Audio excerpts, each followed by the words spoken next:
All right, welcome back. We shift focus now away from KwaZulu-Natal after a very sobering look at how that province is trying to recover. Now, following crippling stage 6 rolling blackouts that, of course, have impacted that province and others, the president has been meeting with ministers and meeting with Eskom executives and others. He is expected to make some sort of announcement about how government plans to deal with the power crisis in South Africa. Now, the National Planning Commission, it has proposed declaring an energy emergency that will reduce some of the red tape and some of the legal impediments that are preventing maintenance and the building of new generational capacity. The Mineral and Energy Minister, Gwede Mantashe, has proposed a second Eskom that will build new power stations. So let's discuss some of the ideas that are in the public domain right now. We're joined by Energy Analyst Yelland. We're also joined by economist Xhanti Payi. Thank you both. Let me start with you, Chris. It is definitely an emergency, but is it the right thing to declare an energy emergency? Well, I'm not sure that it really makes too much difference. The main thing is that we acknowledge that it's an emergency and a crisis. Look, the question of declaring an emergency in legal terms may give the president and the government certain powers to deal with this emergency and make it easier to lift certain legislative, regulatory and planning and even execution regulations and restrictions to make it easier, and also to put in place alternative regulations in a similar kind of way to what was done in the COVID crisis. I'm not sure whether a legally declared emergency is necessary or not, but I think what is important is to acknowledge that it is in fact an emergency, and we have to treat it as such. It's not a case of business as usual. It's not a case of you're doing an emergency procurement that 2.5 years later hasn't even placed orders yet. I think we've got to deal with it as an emergency, whether or not we actually declare it as such. Auntie, whatever tool is used here, comment on the timing. Is government being reactive, given the economic damage that we've already known has been happening for years and years? Really, it is something, Francis, that's actually quite interesting to try and understand, because obviously this has been an emergency for quite some time. It's been an economic emergency for at least 10 years in terms of actually its impact on the economy. But I thought it was interesting trying to follow, this declaration of an emergency. And I listened earlier on to the spokesperson of Eskom when he was talking about some of the regulations, for example, that restrict Eskom from purchasing certain parts, for example, refurbishing and all of these things. And that perhaps this emergency may free up that capacity, that you actually don't have to go through all the procurement regulations. But of course, that's also interesting because Eskom, as everybody has tried to observe, it's the so-called developmental institution. And, there are things there that allow, for example, for small businesses to help, where they procure from Eskom.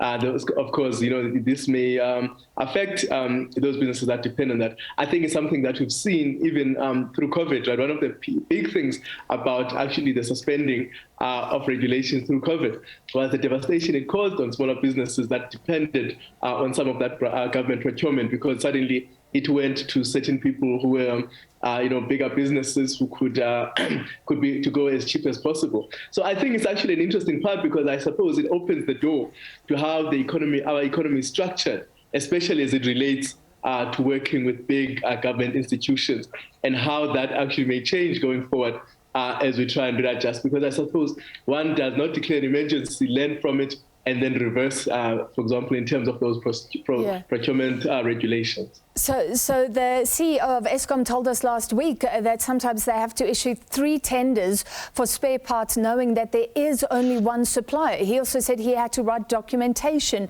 at times for 70,000 rand. That was his lowest. Asked Treasury to spend that as the CEO of this very complex organization.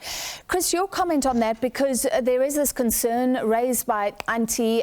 Others have also said it could be dangerous if government starts declaring emergencies and suspending legal processes designed to prevent corruption to try and circumvent its own red tape. Yeah, look, I think we must acknowledge that there is actually some unnecessary red tape. It exists. I'm not saying that there should be no regulation, not at all. I'm not saying that there should be no controls, not at all. But let's face it, there is unnecessary red tape, and let us remove that which is unnecessary and serves no purpose whatsoever other than to slow the whole process down. Now, I can give you examples of this.